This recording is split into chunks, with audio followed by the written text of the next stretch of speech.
গল্পের শুরুটা আজ থেকে বহু বছর আগের। আজকের গল্পের চরিত্রের যে মানুষটা, সে প্রতিদিন পৃথিবীর সঙ্গে নয়, যুদ্ধ করে নিজের সঙ্গে। ৮-১০টা রাতের মতো এটাও ছিল তার একটা নির্ঘুম রাত। অন্ধকারের চার দেয়ালের মাঝে চোখ দুটো খোলা ছিল, কিন্তু সে যেন তাকিয়েছিল নিজের ভিতরে আরও গভীর কোনো অন্ধকারে। রাত যত গভীর হয়েছে, প্রশ্নগুলো তত জেগে উঠেছে। জীবনের হিসেব, কিছু স্বপ্নের হিসেব, কিছু হারিয়ে ফেলা মানুষের হিসেব, আর কিছু উত্তরহীন প্রশ্নের হিসেব, কিন্তু কোনো হিসেবই মেলেনি। পূব আকাশের আলো ফুটতে শুরু করেছে, পাখিদের ডাক ভেসে আসছে দূর থেকে, শহর ধীরে ধীরে ঘুম ভাঙছে। আর সে বুঝতে পারল আরেকটি রাত শেষ, আরেকটি অজানা দিনের শুরু। ভোরের সেই কাকডাকা চেনা শহরে পথ ধরে চলে আসলো শহরের পুরনো সেই নদীর পাড়ে।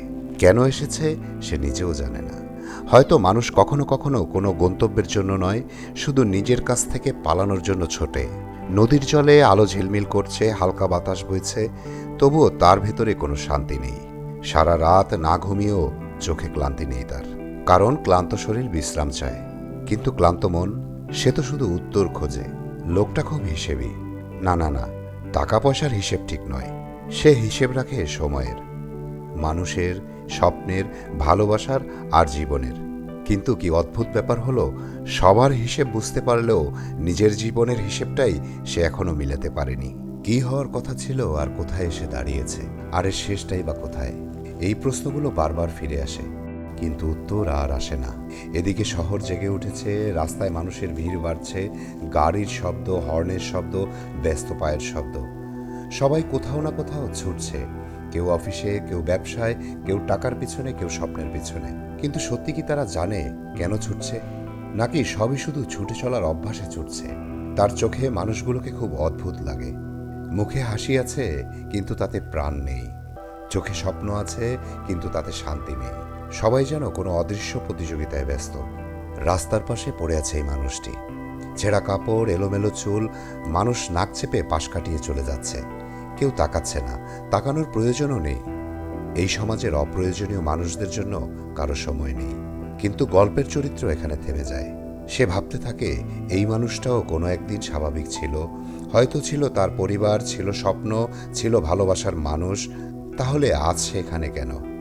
কেন এক অসমাপ্ত গল্পের শেষে? নাকি এই সমাজের নির্মম চাপে ধীরে ধীরে তাকে ঠেলে দিয়েছে এই অবস্থায়?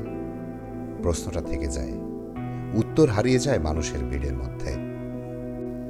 এদিকে গল্পের চরিত্রের পেটে ভীষণ ক্ষুধা, ভীষণ ক্ষুধা। সারা রাত নিজের সঙ্গে যুদ্ধ করার পর এখন শরীর তার পাওনা হিসেব চাচ্ছে। ক্ষুধা এই পৃথিবীর সব থেকে পুরনো সত্যগুলোর একটি। মানুষ বেঁচে থাকে ক্ষুধার জন্য, কেউ রুটির ক্ষুধায়, কেউ টাকার ক্ষুধায়, কেউ ক্ষমতার ক্ষুধায়, আর কেউ ভালোবাসার ক্ষুধায়। প্রত্যেক মানুষের ক্ষুধা আলাদা, প্রত্যেক মানুষের দৌড়ও আলাদা, কিন্তু শেষ পর্যন্ত সবাই দৌড়চ্ছে।